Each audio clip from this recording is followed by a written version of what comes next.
Quick question, where are you listening from today? Which city? Which country? Drop it below. Now let's dive into today's story. Dr. Clinton Washington's gloved hands remained steady as he completed the final suture on his patient's chest. Another successful heart transplant, his third this month. At 52, his reputation at Memorial Hospital had become nearly legendary. Not a single transplant failure in 5 years. Excellent work as always, Dr. Washington.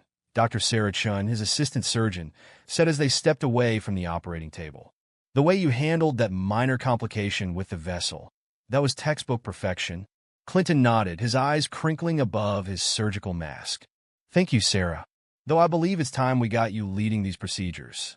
You're more than ready. I learned from the best, she replied, then hesitated. Are you heading home early today? It's only 2. Yes, thought I'd surprise Marion. She's been preoccupied lately with her boutiques. Sarah's expression flickered with something. Concern perhaps, but she quickly masked it. Of course. Have a good weekend, Dr. Washington. As Clinton changed out of his scrubs, his phone buzzed with a text from his younger daughter, Sarah. Dad, can you help me with my Yale application essay this weekend?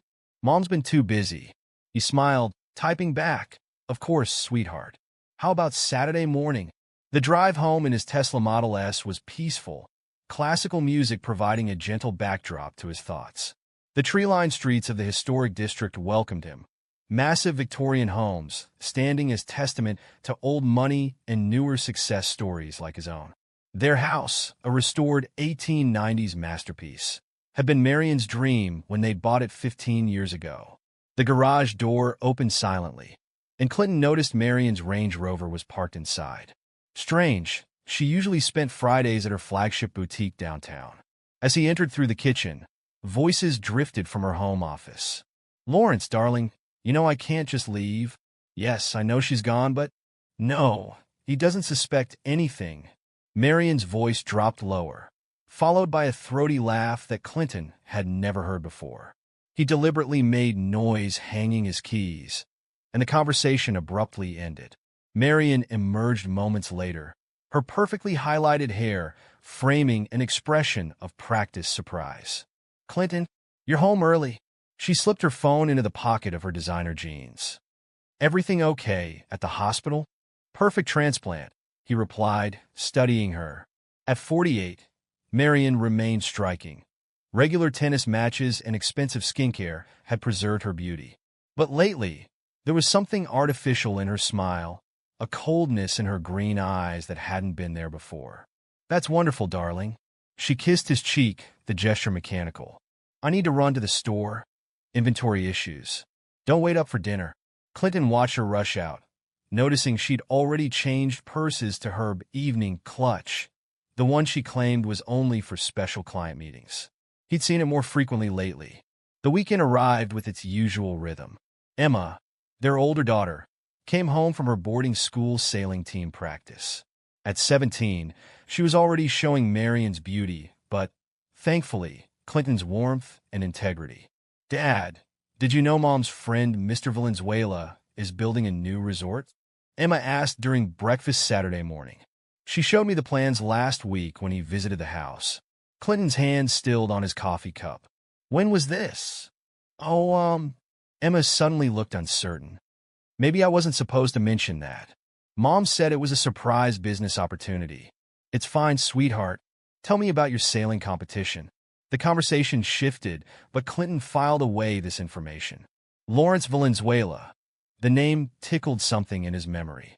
Sunday brunch had become their family tradition years ago, though Marion's attendance had grown spotty in recent months. Today, however, she was present, though her attention remained firmly on her phone. Buzz. Excuse me, darling, Marion said, stepping away from the table for the third time. Emma and Sarah exchanged glances.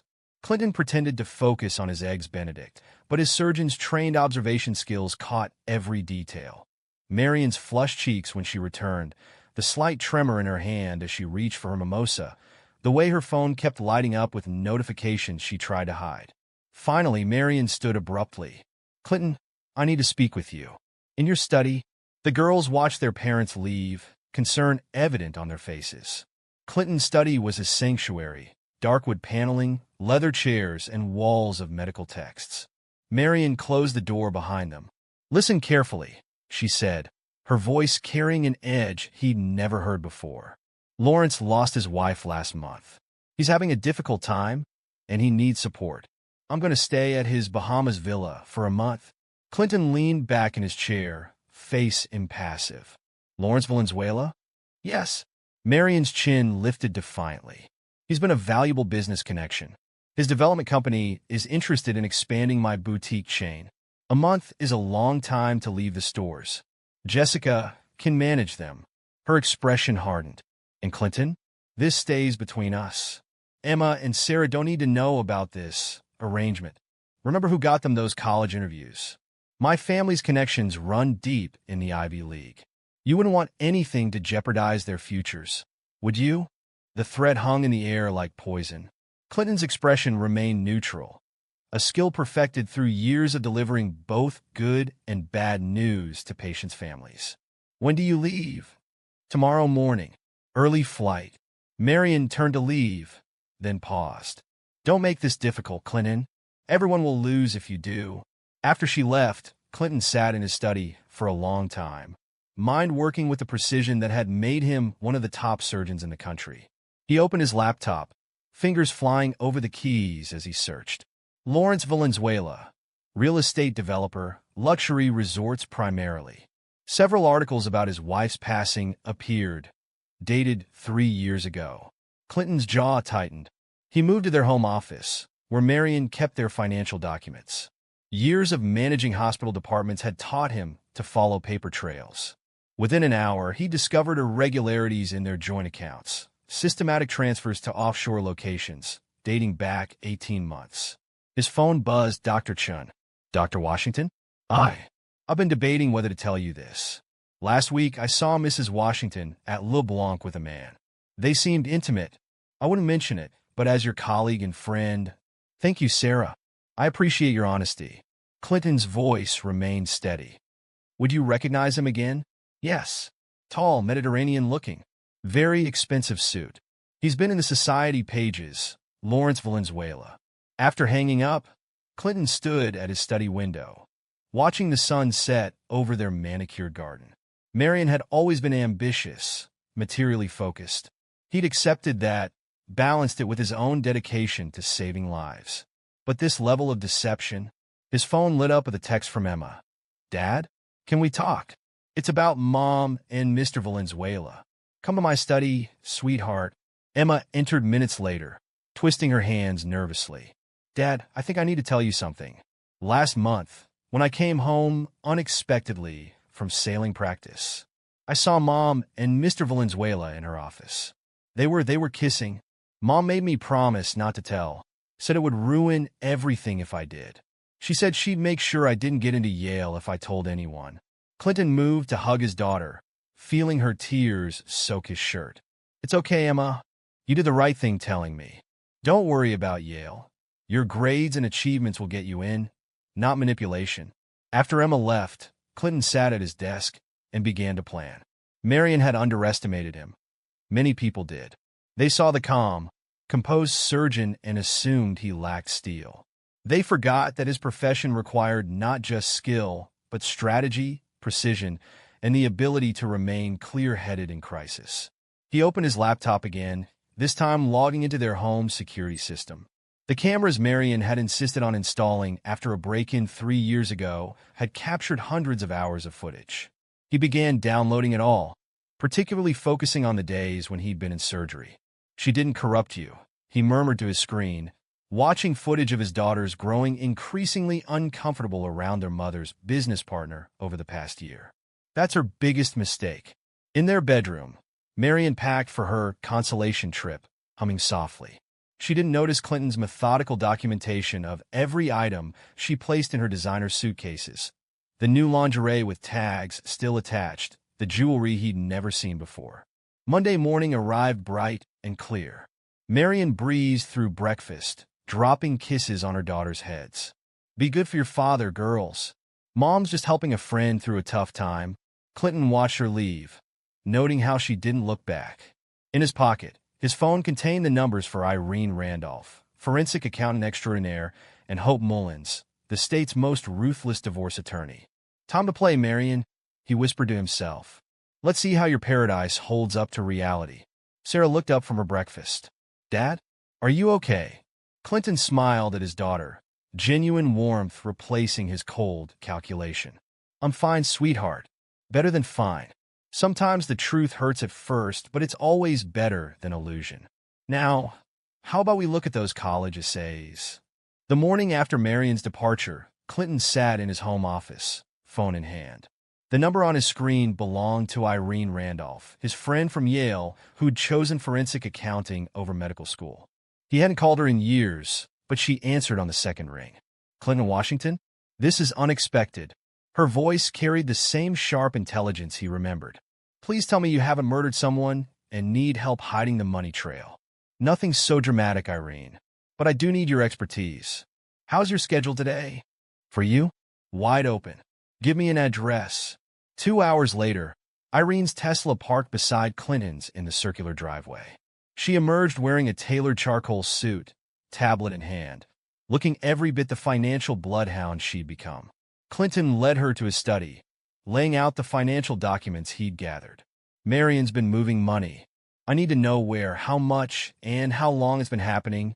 Irene's fingers flew across her tablet as she accessed financial databases. "Your wife's boutiques are doing well, surprisingly well, actually. Almost too well for retail in this economy." She frowned. "Clinton, when was the last time you really looked at your joint accounts?" "Marion handled the finances. I trusted her." "Trusted?" Irene noted his use of past tense. "Smart man. Look at this pattern." She pulled up a series of transactions, highlighting the sophisticated way Marion had been moving funds through various accounts before they disappeared into offshore holdings. "She's been planning this for at least 18 months, Irene said. "And she's not just moving your joint money. These transfers from the boutiques. She's hiding substantial profits from the IRS." Clinton's expression remained neutral, but his eyes hardened. "Can you document everything?" "Already started." "But Clinton, you need a lawyer. Not just any lawyer. You need Hope Mullins, the divorce attorney, the best divorce attorney in the state. She's ruthless, efficient, and discreet. Marion's financial maneuvers alone. Hope will have a field day with this." Clinton pulled out his phone, making another call. Hope's office scheduled him for that afternoon. "One more thing," Irene said, still analyzing the data. "Who's Lawrence Valenzuela?" "His development company shows up in several transactions with Marion's boutiques, but the numbers don't match any legitimate business dealings I can see." "Marion's grieving friend in the Bahamas." Irene's eyebrows shot up. "Grieving? His wife died 3 years ago. And from what I'm seeing, he's been making regular payments to a shell company owned by your wife since then." Clinton's jaw tightened. "Document everything, Irene. Every transaction, every connection. Already on it." "And Clinton? She's going to regret underestimating you." That afternoon, Clinton sat across from Hope Mullins in her corner office overlooking the city. At 60, Hope had the polished appearance of old money and the shrewd eyes of someone who'd earned every penny she had. "Dr. Washington," she said, reviewing the documents Irene had prepared. "Your wife has been busy, and not very clever about it. I want this handled quietly but completely," Clinton said. "I have 2 daughters to protect." "Speaking of your daughters," Hope pulled up something on her computer. "Your wife's family connections to the Ivy League admissions offices. They're not as strong as she claims. I've already checked. Your daughter's academic achievements and extracurriculars are more than enough to stand on their own." Clinton nodded, unsurprised. Another of Marion's manipulations exposed. "Here's what we're going to do," Hope continued. "While your wife enjoys her consolation trip, we'll build an ironclad case. First, we'll need to document her social media activity. She's in the Bahamas with her lover. People like that can't resist showing off. She thinks her accounts are private." Hope's smile was predatory. "Nothing's truly private. I have excellent cybersecurity experts who can document everything legally. Every poolside cocktail, every intimate dinner will help our case." "What about the boutiques?" "That's our ace. We'll request a routine audit, citing tax season preparations. Nothing suspicious about a successful business owner being thorough with his investments. Clinton's phone buzzed. A text from Sarah. Dad found some old photos of Mom and Mr. Valenzuela from last year's boutique opening. They look close. Should I send them to you? My daughters, Clinton explained to Hope. They've noticed things over the years. Perfect. Family testimony is powerful. But we need to protect them from any fallout. Over the next week, Clinton orchestrated his strategy with surgical precision. Each morning, he performed complex heart procedures, his reputation and skills unmarred by his personal situation. Each afternoon, he gathered evidence. The boutique audit revealed years of creative accounting. Marion's brother, James, had helped her hide profits and create false expenses. When confronted with the evidence, James's loyalty to his sister crumbled. I told her it was too risky, James admitted to the auditors. But Marion insisted. Said she needed a nest egg for her fresh start with Lawrence. Clinton received regular updates from the cybersecurity team Hope had hired. Marion's social media activity told its own story. While she claimed to be supporting a grieving friend, her posts showed a different reality. Intimate dinners, yacht parties, shopping sprees at exclusive boutiques. Look at this, Hope said during their weekly meeting, displaying photos from Marion's supposedly private Instagram. She's wearing a new Van Cleef & Arpels necklace, purchased with funds from your joint account last month. Clinton recognized the distinctive design. She told me she needed that money for store renovations. Every lie, every manipulation strengthens our case, Hope assured him. The financial fraud alone would destroy her in court. The affair is just the bitter icing on a very profitable cake. Emma and Sarah provided their own revelations during a Sunday dinner Clinton had started hosting in Marion's absence. Mom's been meeting Mr. Valenzuela for years, Emma said, pushing her pasta around her plate. Usually at the boutiques after hours. She said it was for business planning, but Sarah jumped in. Remember last Christmas? When she missed my choir concert because of a store emergency?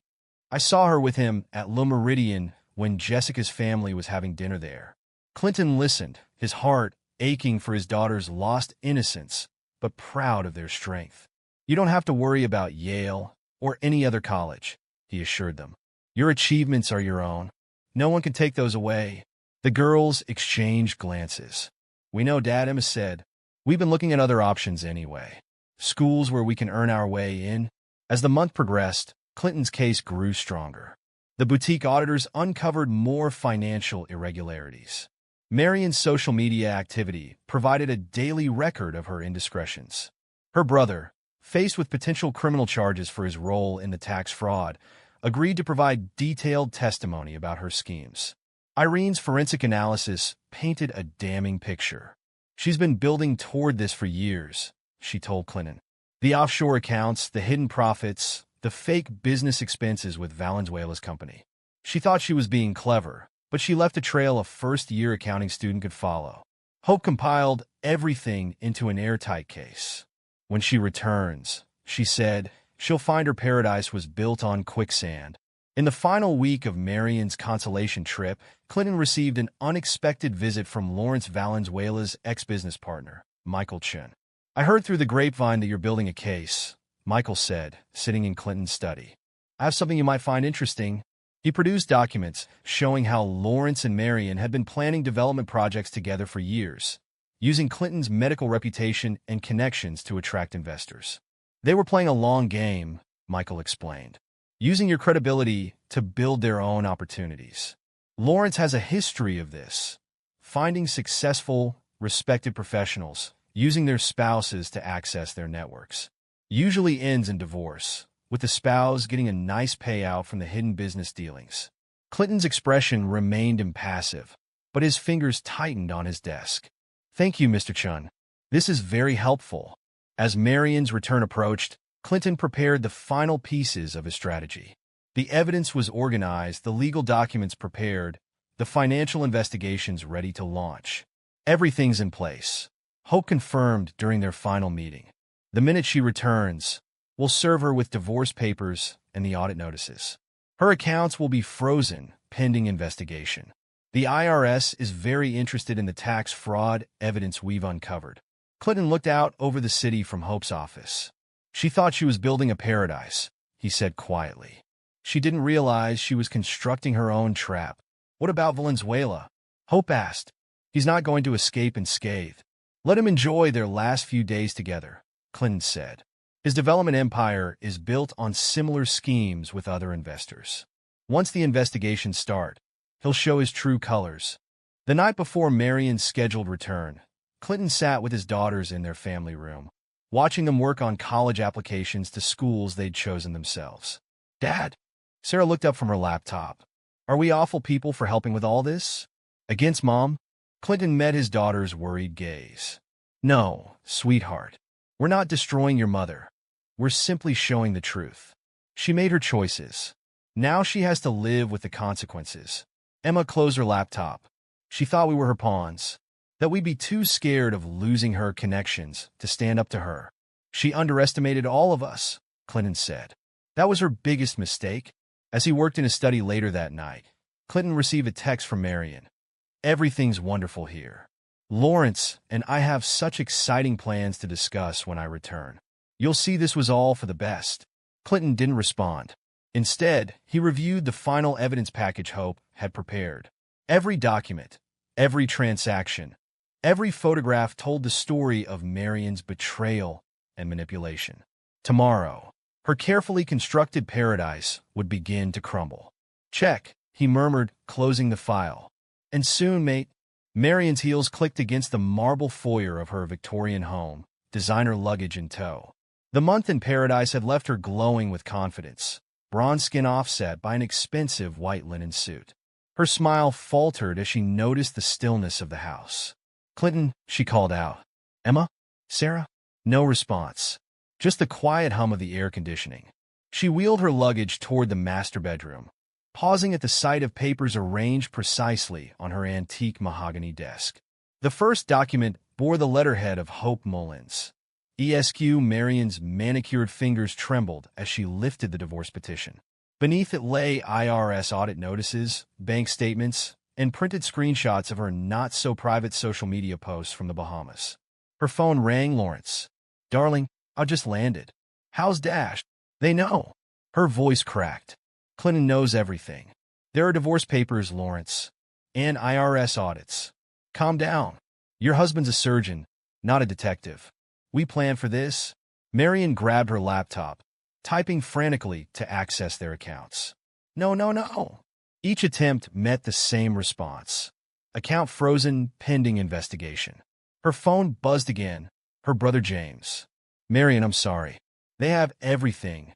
The creative accounting, the offshore transfers, all of it. I had to tell them. You betrayed me? Marion hissed. They have proof of tax fraud. Years of it. I'm not going to prison for you. The front door opened. Clinton entered, impeccable in his surgical scrubs, expression neutral. Welcome home, Marion. His voice carried the same calm he used with patience. I trust paradise was everything you hoped? Clinton, this is ridiculous. I can explain, Dash. The time for explanations passed somewhere between your offshore accounts and your poolside photos with Lawrence. He gestured to the papers. Everything's documented. Your financial fraud. Your affair. Your manipulation of our daughters. Our daughters? Marion's laugh held a hysterical edge. My family's connections are the only reason they have a shot at the Ivy League. You really want to destroy their futures over some meaningless fling. Interesting perspective. Clinton sat behind his desk. Emma and Sarah's academic records, test scores, and extracurriculars are exceptional. Your supposed connections? Hope Mullins checked. They don't exist. Marion's composure cracked. You had no right to investigate me. You gave up your rights when you started stealing from our accounts. Did Lawrence promise you a percentage of the development projects? The ones you used my reputation to promote. Her silence confirmed everything. The next weeks unfolded like a precisely planned surgery. Marion and Lawrence attempted damage control, threatening to destroy Clinton's medical career with her family's influence. Dr. Washington, the hospital board chairman, Dr. Richards, called Clinton to his office. We received some concerning letters about your personal conduct. Clinton placed a folder on the chairman's desk. My complete personal and professional documentation. including evidence of how my wife and her lover attempted to use my reputation to secure fraudulent investments. Dr. Richards reviewed the papers, nodding slowly. Clinton, you've saved countless lives here. Your integrity is beyond question. Consider this matter closed. Marion's carefully constructed world continued crumbling. The IRS investigation forced her to sell her boutiques to cover back taxes. Her social circles, sensing disaster, quickly distanced themselves. Lawrence proved just as fair weather. Clinton received a call from his lawyer. Dr. Washington, Mr. Valenzuela wishes to dissociate himself from this situation. He's willing to provide documentation of Mrs. Washington's financial misconduct in exchange for certain considerations. Interesting, Clinton replied. Tell Mr. Valenzuela his development empire's similar schemes with other investors are already documented. He might want to focus on his own legal troubles. Emma and Sarah chose to stay with their father, their mother's manipulation finally clear. She used to threaten us, Emma revealed during a family dinner. Said if we got too close to you, she'd make sure we never got into good schools. That her family would blacklist us. Sarah nodded. Remember when I wanted to quit tennis for debate club? She said maintaining her country club image was more important than my silly interests. Clinton squeezed their hands. You're free now. Choose the schools and activities you want. Your achievements are yours alone. The divorce proceedings moved swiftly. Marion's financial fraud, combined with the prenuptial agreement Clinton's father had insisted upon, left her only what she'd earned legitimately, which, after the IRS took their share, was virtually nothing. 1 year later, Clinton sat in his study, reading a letter postmarked from a small town where Marion had moved in with her sister. My dearest Clinton, it began, I see now how Lawrence manipulated me. He promised me everything, a chain of luxury boutiques, a resort empire, a life of endless summer. I was blind, but I've changed. The girls need their mother. You need your wife. We can start fresh. Clinton placed the letter in his shredder without finishing it. On his computer screen, security footage from their front door camera played silently. Years of business meetings that told the real story. That evening, he helped Emma pack for college. She'd earned a full merit scholarship to Stanford. Dad, she paused, holding a family photo from happier times. Do you ever regret how things ended with Mom? No, Clinton said simply. I regret that she chose deception over honesty. But the truth always emerges. Sometimes it hurts, but it's always better than living a lie. Sarah appeared in the doorway. Mom sent me another email. Says she's found herself in her new life. And what did you do? Clinton asked. Marked it as spam. Sarah shrugged. I've got debate team finals to focus on. Clinton smiled, proud of his daughter's strength. The Victorian house felt different now. Cleaner somehow, as if Marion's lies had been a subtle poison finally cleared from the air. That night, he performed another successful heart transplant, his reputation stronger than ever. His patients and colleagues respected not just his surgical skill, but his grace under pressure. As he drove home, past Marion's former boutiques, now a thriving local business under new ownership, Clinton reflected on the past year. Marion's paradise had been a mirage, built on manipulation and greed. His truth, though harder one, was solid ground. The front door security camera clicked as he entered his home, its faithful recording a reminder that sometimes the best revenge was simply ensuring that lies couldn't survive in the light of day. Inside, Emma and Sarah's laughter echoed from the kitchen. They were baking cookies for Sarah's debate team celebration, their futures now limited only by their own ambitions and efforts. Clinton hung his coat in the closet that had once housed Marion's designer collection. Paradise lost, he murmured, truth found. 5 years later, Clinton Washington sat in his modernized study, reviewing the morning's news on his tablet. A small headline caught his eye. Resort developer Lawrence Valenzuela faces federal indictment. The article detailed Lawrence's fall from grace. His pattern of using wealthy spouses for investment schemes had finally caught up with him. The SEC investigation, triggered partly by Clinton's evidence years ago, had uncovered a web of fraud spanning decades. Lawrence faced 20 years in federal prison. Clinton's phone buzzed. A text from Emma. Dad saw the news about Lawrence. Karma's real, isn't it? He smiled, remembering how far they'd come. Emma, now 22, was finishing her medical degree at Stanford, following in his footsteps but blazing her own trail in neurosurgery. Sarah, 20, studied law at Columbia, her debate skills serving her well in mock trials. That evening, during their weekly video call, Sarah shared news of her own. Remember Mom's brother James? He just finished his prison sentence. 3 years for tax fraud. How's he doing? Clinton asked. Working as a bookkeeper for a small construction company. Says he's learned his lesson about creative accounting. 10 years later, Clinton's retirement from surgery party filled Memorial Hospital's conference room. At 62, he performed his last transplant, a record-breaking success rate of 98% over his career. Dr. Sarah Chun, now chief of surgery herself, raised a toast. Dr. Washington didn't just save hearts. He showed us that integrity and excellence go hand in hand. After the celebration, Emma pulled him aside. Dad, I heard about Mom through Aunt Lisa. Marion's attempt at rebuilding had failed spectacularly. After moving in with her sister, she'd tried starting a small boutique in their town. But her old habits resurfaced. She'd embezzled from her sister's savings, claiming she needed it for business investments. Lisa kicked her out, Emma continued.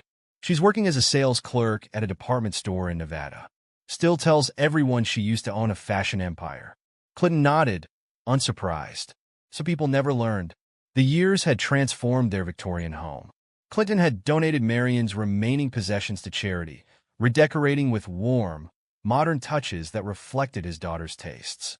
The security cameras remained, a quiet reminder that truth needs safeguarding. 15 years later, Sarah's wedding filled their backyard with joy. Her bride, Catherine, a fellow attorney, had helped her prosecute white-collar crimes. They'd bonded over stories of financial fraud cases. During the reception, Clinton overheard an interesting conversation. Lawrence Valenzuela had died in prison, alone and penniless. His children from his first marriage had refused to claim his body, disgusted by the extent of his schemes revealed during the investigation. Emma, now a renowned neurosurgeon, attended with her husband James, a pediatrician she'd met during residency. Their 3-year-old daughter played near the fountain, her laughter echoing where Marion's threats once hung. A guest mentioned seeing Marion recently. She'd aged badly, bitter and still blaming others for her downfall. She worked retail jobs, moving from city to city, leaving a trail of small-time scams and burned bridges.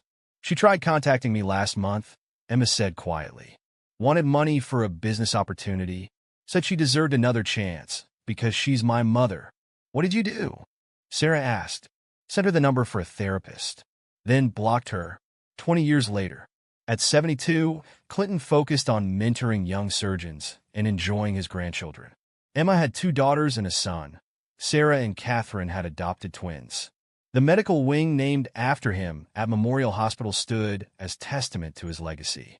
The Clinton-Washington Fellowship funded scholarships for underprivileged medical students, emphasizing both skill and ethics. A letter arrived from Marion's sister Lisa. Marion had died alone in a Las Vegas hospital, still convinced the world had wronged her. She'd never admitted her role in her own destruction, never stopped trying to manipulate others until the end. The obituary was small. Marion Washington, 70, former boutique owner, passed away. No services planned. Clinton donated the equivalent of her funeral costs to a women's shelter, then focused on helping Emma's oldest daughter with her medical school applications. 25 years later, the Washington family gathered for Clinton's 77th birthday. His grandchildren, ranging from teenagers to toddlers, filled the Victorian home with the joy it had always deserved. Emma had become chief of neurosurgery at Stanford Medical Center. Sarah made partner at her law firm, specializing in protecting whistleblowers who expose financial fraud. Clinton's memoir, Healing Hearts, A Surgeon's Journey Through Medicine and Truth, became required reading at medical schools. Its chapter on ethics and personal integrity resonated far beyond the medical community. The security cameras were finally removed during renovations, but Clinton kept one, the front door camera that had captured Marion's deceptions.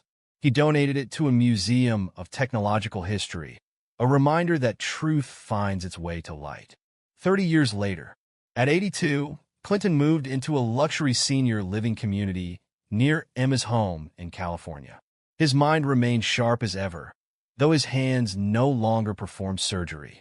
He volunteered at a clinic providing medical care to domestic abuse survivors, recognizing how manipulation and financial control trap people in toxic relationships.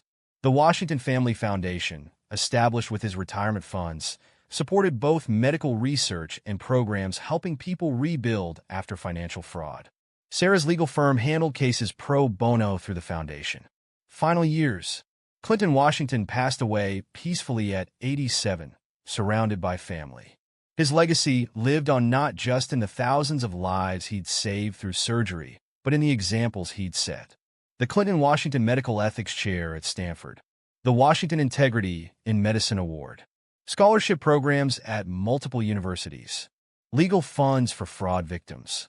And most importantly, 2 daughters and 7 grandchildren who carried his values forward. His obituary filled 2 full pages in medical journals and newspapers. The contrast with Marion's lonely end couldn't be starker. Emma and Sarah found his final journal entry while sorting his papers. Truth isn't always gentle, but it's always right. Marion chose deception and found destruction. I chose truth and found peace. The heart I spent my life protecting, both literally and figuratively, was my own and those of my children.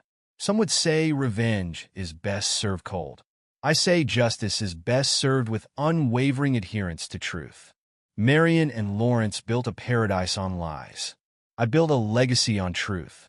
The difference lies not in the immediate satisfaction, but in the foundation that remains when time strips away all pretense. Aftermath. The Washington family story became a case study in ethics courses and law schools. Not for the revenge aspect, but for how systematic documentation and unwavering integrity could overcome manipulation and fraud. Marion's boutique buildings were eventually converted into a successful chain of women's business centers, helping entrepreneurs start legitimate businesses with transparent accounting. Lawrence Valenzuela's development empire was dismantled, the properties sold to repay his victims. His name became synonymous with investment fraud in real estate circles. Clinton's daughters ensured his principles lived on. Emma established medical clinics in underserved areas. Sarah's firm specialized in protecting families from financial fraud. Their children carried forward his legacy of integrity in their own careers. The Victorian home became a historical landmark, its story preserved as an example of how truth, though sometimes painful, provides the only foundation for lasting happiness. Clinton's great-grandchildren grew up hearing not a story of revenge, but of integrity's triumph over deception. The security camera footage remained in the museum, a technological relic that helped expose a web of lies and set a family free. The Washington family name became synonymous not with scandal, but with healing, of bodies through Emma's medical work, of justice through Sarah's legal advocacy, and of truth through Clinton's enduring legacy. Marion and Lawrence's fate served as a cautionary tale. Paradise built on lies becomes a prison, while truth, though harder to maintain, builds a legacy that outlives its architect. Clinton's final victory wasn't in destroying Marion's false paradise, but in building something real and lasting in its place. A dynasty of healing, truth, and unwavering integrity that would influence generations to come. And there you have it. Another story comes to an end. What did you think? I'd love to hear your thoughts in the comments below. If you enjoy this story, consider joining our community by subscribing. It means the world to us. For more stories like this one, check out the recommended videos on screen. And I'll see you there.